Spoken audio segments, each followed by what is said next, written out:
Super. అంటే నాన్నగారు చాలా సినిమాలు చేశారు గదా! మళ్ళీ ఎందుకు వెనక అమౌంట్ పెట్టుకోలేకపోయారు? ఎందుకంటే అప్పట్లో ఆయన లేని సినిమాలే లేవు. ప్రతి దాంట్లో ఉండే బ్రహ్మానందం గారు గానియండి, బాబుమోహన్ గారు గాని వీళ్ళందరి కాంబినేషన్‌లో చాలా మంది కామెడియన్స్‌లో వీళ్ళున్నారు. వీళ్ళిప్పుడు వెల్ సెటిల్‌గా ఉన్నారు.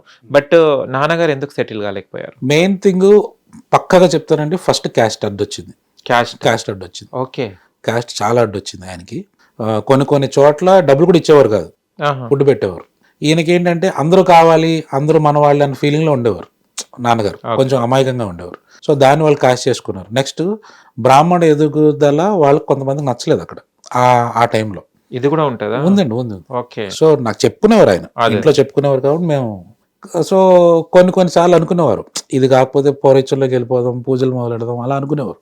అట్నుంచి ఇటు వస్తే జనాలు ఏమనుకునేవారు అంటే ఏం లేదు అయిపోయింది మనిషికి, అక్కడి నుంచి ఇక్కడికి వచ్చారంటే దిగిపోయినట్టుగా చూసేవారు. మళ్ళీ వెనక్కి వెళ్తే అక్కడి నుంచి ఇక్కడికి వచ్చారు వీళ్ళు ఇండస్ట్రీలో చూసేవారు. అయ్యో. సో లెఫ్ట్ అండ్ రైట్ ఆయనకి స్ట్రగుల్ అయ్యింది బాగా.